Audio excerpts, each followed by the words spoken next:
दलितों, पिछड़ों और आदिवासियों को पेंशन स्कीम से यूपीएस योजना वंचित करेगी। नंबर 1, तो सरकार जो नौकरियों में दलित, आदिवासी और पिछड़ों को छूट देती है वो पेंशन योजना में उनके लिए बेकार हो गई। ये कौन सी योजना है भाई?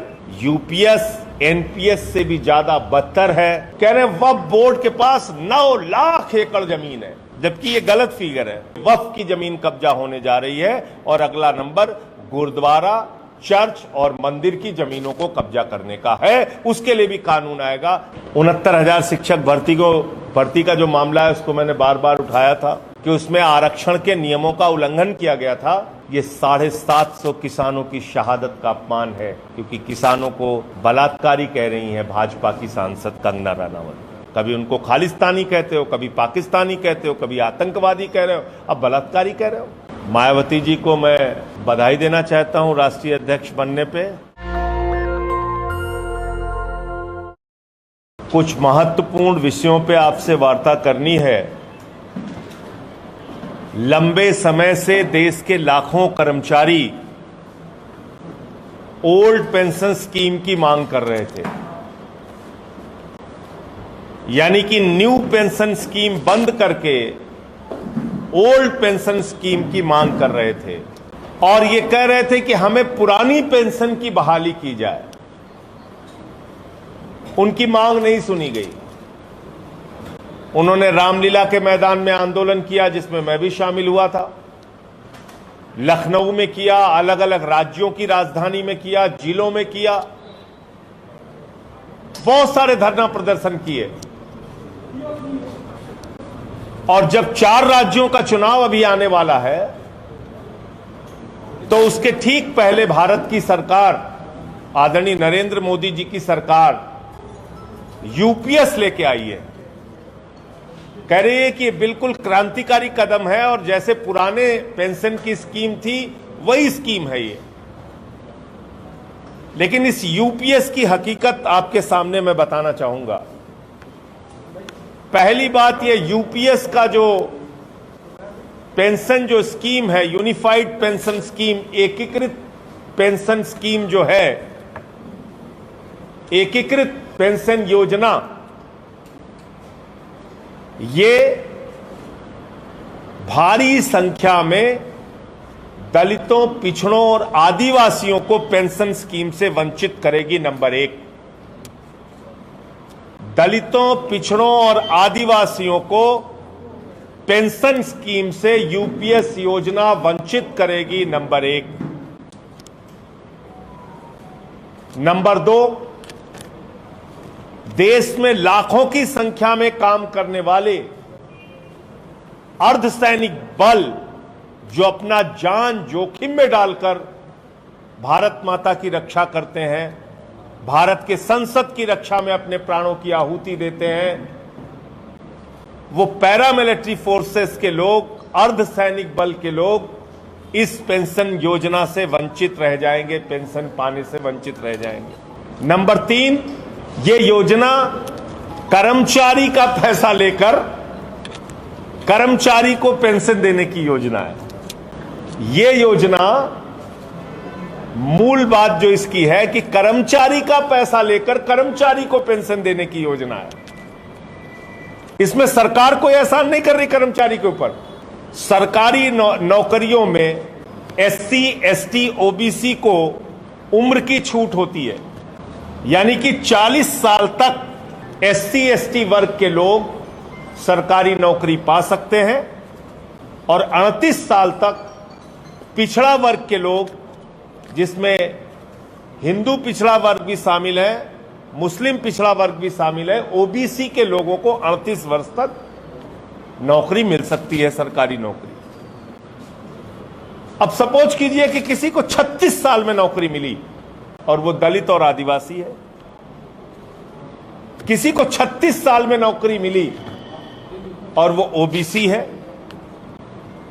तो इस पेंशन योजना के बारे में क्या लिखा हुआ है कि 25 साल की नौकरी पूरा करना आवश्यक है, तब आपको पेंशन मिलेगी। तो सरकार जो नौकरियों में दलित, आदिवासी और पिछड़ों को छूट देती है, वो पेंशन योजना में उनके लिए बेकार हो गई, क्योंकि अगर वो 36 साल में नौकरी पाते हैं तो 24 साल नौकरी कर पाएंगे,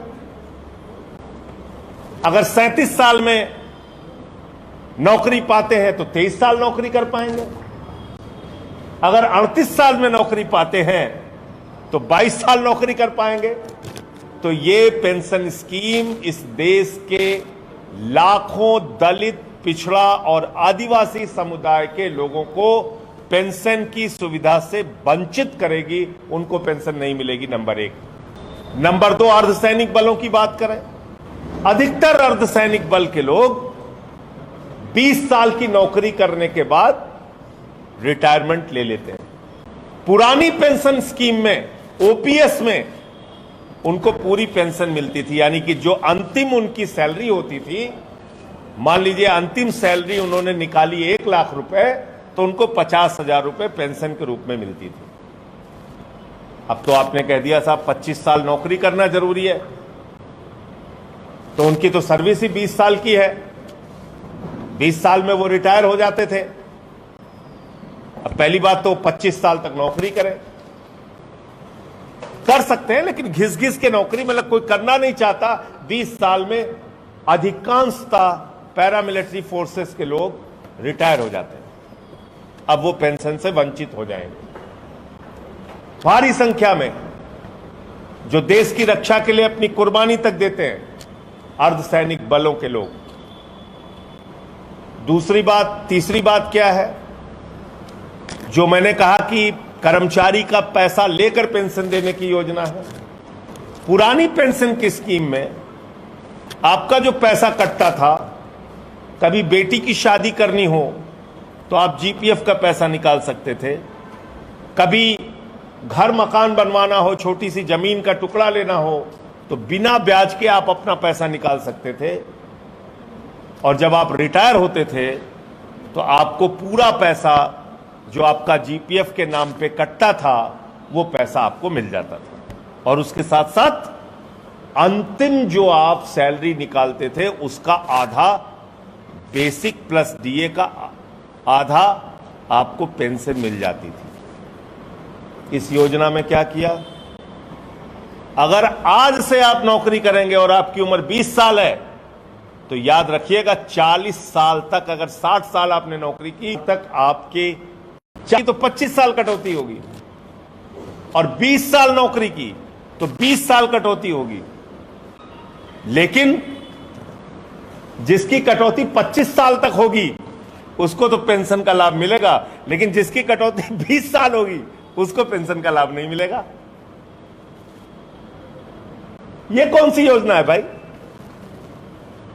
आपने एक कर्मचारी का 20 साल तक पैसा काटा, या 24 साल 11 महीने तक आपने पैसा काटा 10%, लेकिन पेंशन योजना से, आपकी यूपीएस की योजना से वो वंचित रहेगा। कर्मचारियों के साथ एक बहुत बड़ा धोखा है। यूपीएस एनपीएस से भी ज्यादा बदतर है कि किसी का आपने 40 साल तक उसकी नौकरी में 10% सैलरी काटी और 62 साल की उम्र में उसकी मृत्यु हो गई। 2 साल उसने पेंशन योजना का लाभ लिया और उसके बाद उसकी मृत्यु हो गई, तो आगे जो उसका पैसा जमा है पास, उसका क्या होगा? सरकार से पूछना चाहता हूं, जानना चाहता हूं, उस पर मेरे पास कोई स्पष्टीकरण नहीं है इसका। तो मैं फिर दोहरा रहा हूं कि यूपीएस की योजना बंद की जाए और ओल्ड पेंशन स्कीम, जो इस देश के लाखों कर्मचारियों की मांग है, वो ओल्ड पेंशन स्कीम लागू किया जाए। और मैंने पार्लियामेंट में भी बार बार बोला है, फिर दोहरा रहा हूं, कोई 40 दिन सांसद रह जाए, 40 दिन विधायक रह जाए, 40 दिन एमएलसी रह जाए, 40 दिन एमएलए रह जाए, तो उसको पूरी जिंदगी पेंशन मिलती है। कोई कर्मचारी 40 साल अगर कर्मचारी रहता है तो उसको पेंशन नहीं मिलती। इससे ज़्यादा दुर्भाग्यपूर्ण इस देश के लोगों के लिए कुछ नहीं हो सकता। तो इसलिए ओल्ड पेंशन स्कीम के साथ आम आदमी पार्टी खड़ी है, कर्मचारियों के मांगों के साथ खड़ी है। आज विजय बंधु जी से भी मेरी बात हुई, और आगे अगर वो अपनी लड़ाई को जारी रखेंगे तो हम लोग उनका साथ देंगे। और हमारी मांग अभी भी वही है कि कि ओल्ड पेंशन स्कीम लागू किया जाए, जिसमें आप दलितों को, पिछड़ों को, आदिवासियों को बगैर भेदभाव के पेंशन योजना का लाभ दें, जिसमें आप पैरामिलिट्री फोर्सेस को बगैर किसी भेदभाव के पेंशन का लाभ दें, जिसमें आप 20 साल की नौकरी करके रिटायरमेंट करने वाले को भी पेंशन का लाभ दें और अंतिम सैलरी का आधा पेंशन दें। क्योंकि आपने यूपीएस में लिखा हुआ है कि 12 महीने की जो अंतिम 12 महीने होंगे उस सैलरी का एवरेज निकालकर आप पेंशन देंगे। तो लोग चिंता जता रहे थे, कई बार कोई वेतन आयोग आ जाता है, किसी तरीके से अचानक तनख्वाह बढ़ जाती है, तो उसका एवरेज आप निकालेंगे तो वो भी एक घाटा और नुकसान उनका होता है। तो पहले जो नियम था ओपीएस का, पुरानी पेंशन का, कि अंतिम सैलरी का जो है आप पैसा निकाल के दें, नंबर 1। दूसरा, वक्फ बोर्ड के बिल की बहुत चर्चा हो रही है और अभी मैं मौलाना खालिद रशीद फरंगी महली साहब से मिलके आया, जो मुस्लिम पर्सनल लॉ बोर्ड के मेंबर हैं, और भी कई संस्थाओं से मैं मिला। पिछले दिनों Indian Muslims for civil rights एक संस्था है जिसके प्रोग्राम में मैं गया था, अदीब अनवर साहब के, वहाँ भी बहुत सारे मुस्लिम इंटेलेक्चुअल्स और सिख कम्युनिटी के लोग, हिंदू कम्युनिटी के लोग सब आए हुए थे उसमें। तो ये वक्फ बोर्ड का बिल क्यों लाया जा रहा है, क्या है इसके पीछे की मंशा? मैं जेपीसी का मेंबर भी हूं, जो पार्लियामेंट की कमेटी बनी है उसका सदस्य भी हूं, तो मेरी भी जिम्मेदारी है कि मैं इस बिल के बारे में समझूं। तो मैं गया, अभी आज उनसे मुलाकात की मैंने, तो इसमें 3-4 बड़ी भ्रांतियां फैलाई जा रही। क्या कहा जा रहा है? वक्फ बोर्ड किसी भी संपत्ति को अगर अपना कह दे तो वो संपत्ति उसकी हो जाएगी। ये कहां से निकाल के लाते हैं भाजपा वाले? कहां से पता चला भैया आपको? ये कैसी कैसी बातें करते हैं आप लोग। दूसरी बात क्या कह रहे हैं? कह रहे हैं हम इस वक्फ बोर्ड में महिला सदस्य को शामिल करेंगे। महिला सदस्य तो पहले से ही शामिल हैं, शामिल हो सकती हैं, कोई प्रतिबंध नहीं है उसमें। तीसरी बात क्या कह रहे हैं? कह रहे हैं वक्फ बोर्ड के पास 9 लाख एकड़ जमीन है, जबकि ये गलत फिगर है। मेरे ख्याल से 5,72,000 एकड़ जमीन उनके पास है। ये 9 लाख एकड़ का जमीन का फिगर आरएसएस की विश्वविद्यालय से निकला व्हाट्सएप वाले, या बीजेपी के विश्वविद्यालय से निकला, मुझे नहीं पता। ये व्हाट्सएप यूनिवर्सिटी की उपज है। फिर क्या कह रहे हैं कि जितनी वक्फ की संपत्ति है उससे 12,000 करोड़ तक की आमदनी हो सकती है। मैं, बड़ी अजीब बात है।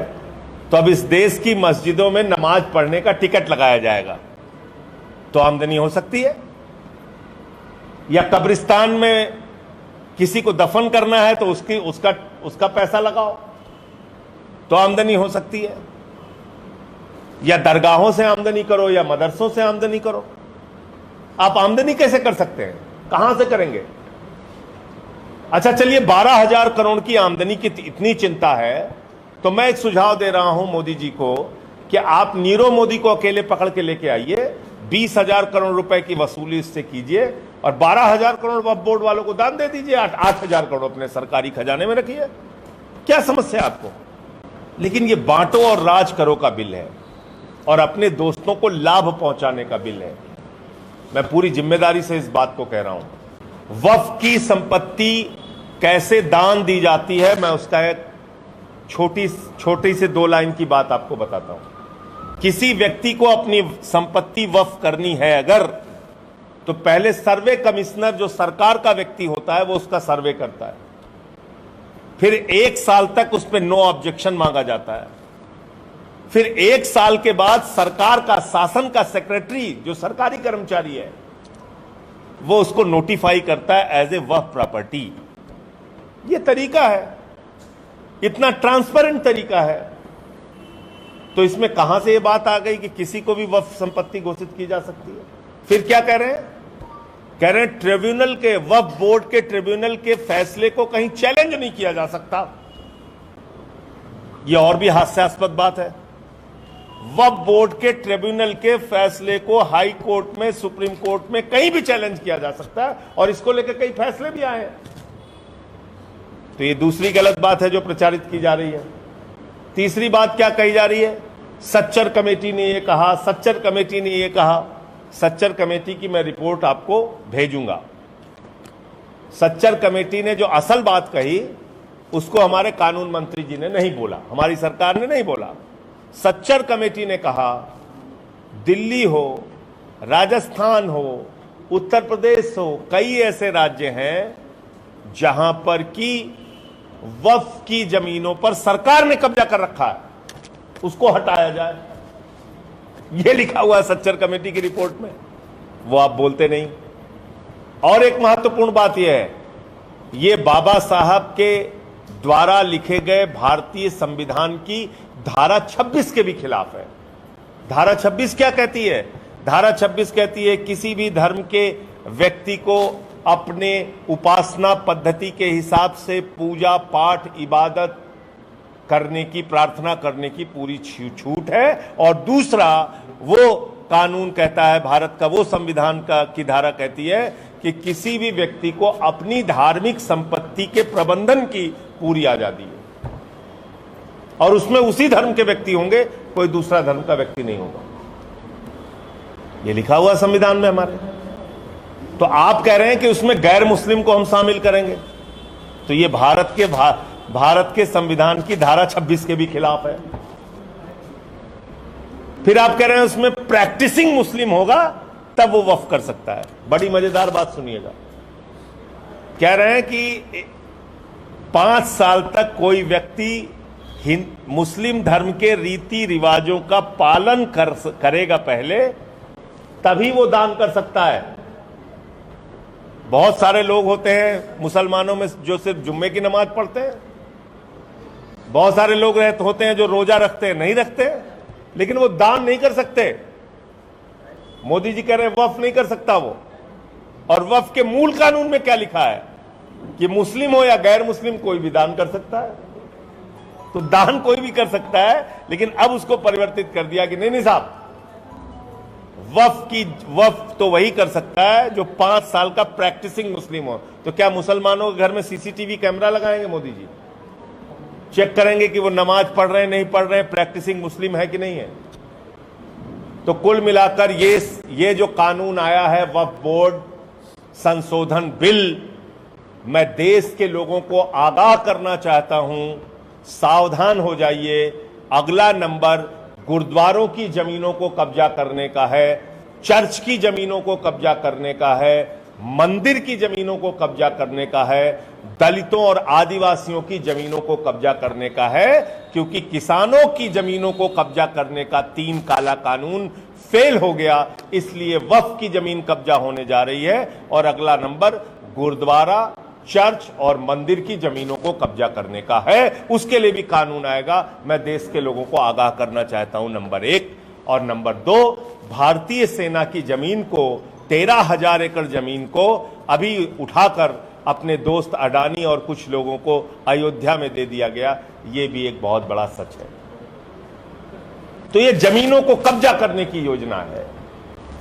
यह वक्फ बोर्ड का संशोधन बिल, ये जमीनों को कब्जा करके दोस्तों को देने की योजना है, और जिसमें उनके सबसे चहेते दोस्त अडानी के लिए कुछ भी करेगा वाला फॉर्मूला लागू करेंगे, नंबर 1। अब अंतिम बात, मैं 69,000 शिक्षक भर्ती का जो मामला है उसको मैंने बार बार उठाया था, और वो बात सच निकल के आई। तब हमारी बात मानी नहीं गई कि उसमें आरक्षण के नियमों का उल्लंघन किया गया था और पिछड़ा वर्ग के लोगों के आरक्षण को छीना गया था। लगभग 18,000 से लेकर 22,000 तक की बात उस समय आ रही थी कि उनकी नौकरियां खाई गई।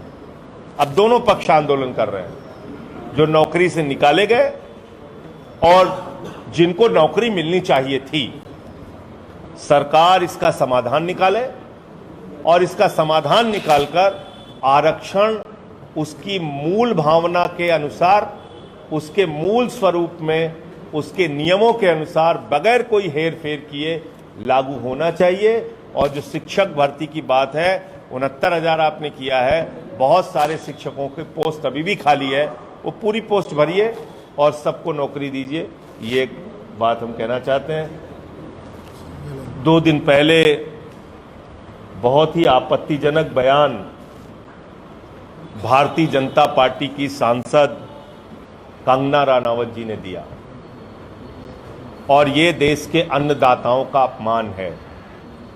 1 साल तक जिन्होंने आंसू गैस के गोले झेले, जिन्होंने लाठियां बर्दाश्त की, जिन्होंने मुकदमे बर्दाश्त किए, ये 750 किसानों की शहादत का अपमान है, क्योंकि किसानों को बलात्कारी कह रही है भाजपा की सांसद कंगना रनावत, हत्यारा कह रही है कंगना रनावत। अरे हत्या तो उनकी हुई, किसानों की हुई। मैं समझता हूं भारतीय जनता पार्टी को देश के अन्नदाताओं के अपमान के लिए माफी मांगनी चाहिए। अभी हरियाणा का चुनाव है, हरियाणा से लगा हुआ पंजाब है, महाराष्ट्र में किसानों की बड़ी संख्या है, झारखंड में किसानों की बड़ी संख्या है, जम्मू और कश्मीर हो, चाहे देश के पैमाने पे हो, हर जगह इस मुद्दे को बार बार हम लोग बोलेंगे और किसानों को याद दिलाएंगे कि आपके बारे में कितनी घिनौनी और घृणित सोच भारतीय जनता पार्टी और उनकी सांसद की है। कभी उनको खालिस्तानी कहते हो, कभी पाकिस्तानी कहते हो, कभी आतंकवादी कह रहे हो, अब बलात्कारी कह रहे हो। तो बहुत ही शर्मनाक बयान है। इसके लिए कंगना रनावत को भी और भाजपा के अध्यक्ष और भाजपा के नेताओं को भी माफी मांगनी चाहिए। उत्तर प्रदेश में आम आदमी पार्टी का सम्मेलन 13 अक्टूबर को प्रादेशिक सम्मेलन हम लोग करेंगे और इसमें पूरे प्रदेश के कार्यकर्ता लखनऊ में इस प्रादेशिक सम्मेलन में शामिल होंगे। आगे 1 साल की रणनीति हम लोग अपनी तैयार करेंगे कि कैसे पार्टी के विस्तार के लिए काम करना है।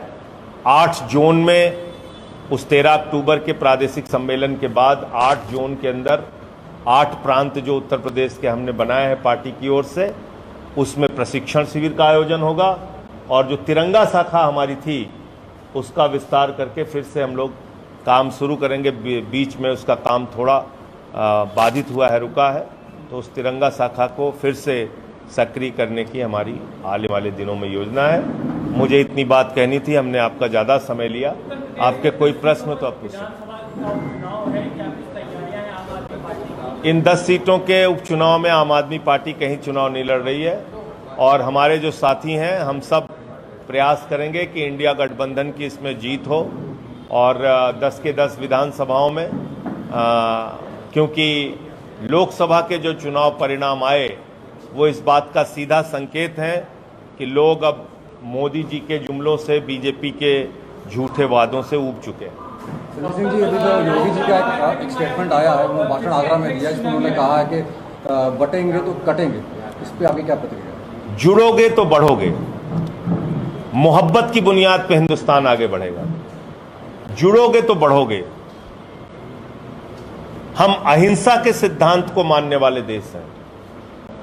दुनिया का कोई राष्ट्राध्यक्ष हिंदुस्तान में आता है तो मोदी जी उसको कहां लेके जाते हैं? बापू की समाधि पर। कौन है बापू? शांति के प्रतीक, अहिंसा के प्रतीक, प्रेम के प्रतीक। कल हमने कृष्ण जन्माष्टमी मनाई। अमेरिका चले जाइए, न्यूजीलैंड चले जाइए, ऑस्ट्रेलिया चले जाइए, ब्रिटेन चले जाइए, रसिया चले जाइए, हर जगह आपको भगवान श्री कृष्ण का मंदिर मिलेगा। कौन है भगवान श्री कृष्ण? प्रेम का संदेश देने वाले। तो प्रेम और भाईचारे की बुनियाद पे हिंदुस्तान आगे बढ़ेगा। जो बांटो और राज करो की नीति को मानते हैं उनको देश ने नकारा है अभी लोकसभा के चुनाव में, आगे भी नकारेंगे। देश का सिद्धांत, भारत का सिद्धांत अहिंसा है, धार्मिक निरपेक्षता है, प्रेम है, भाईचारा है, विविधता में एकता भारत की विशेषता है। विविधता में एकता भारत की विशेषता है और इन्हीं सिद्धांतों को मान के हम गौतम बुद्ध के देश हैं, हम गांधी के देश हैं, हम भगवान श्री कृष्ण के देश हैं। तो ये ऐसी बातें समाज को बांटने के लिए नहीं करनी चाहिए। मायावती को बसपा का फिर से राष्ट्रीय अध्यक्ष बनाया गया है, आकाश आनंद को भी जिम्मेदारी दी गई है, क्योंकि 4 राज्यों में विधानसभा चुनाव है। कैसे देखते हैं? मायावती जी को मैं बधाई देना चाहता हूं राष्ट्रीय अध्यक्ष बनने पे और मैं उनसे अपेक्षा करता हूं कि जो सरकार दलितों, पिछड़ों, आदिवासियों के खिलाफ काम कर रही है, जिस 85% का नारा कांसीराम जी ने दिया था और एक मिशन उन्होंने शुरू किया था, उस मिशन को कामयाब करने के लिए वो आगे बढ़े और बीजेपी को हराने में अपना सहयोग दें। जेडीपी और जो सिंगर आजाद पार्टी का गठबंधन हरियाणा में हो रहा है, उसको उसके सचिव में अच्छी बात है, चुनाव है तो हर पार्टी एक दूसरे के साथ मिलेंगी, बात करेंगी, गठबंधन करेंगी, चुनाव में जाएंगी। फैसला तो अंत में जनता को लेना है।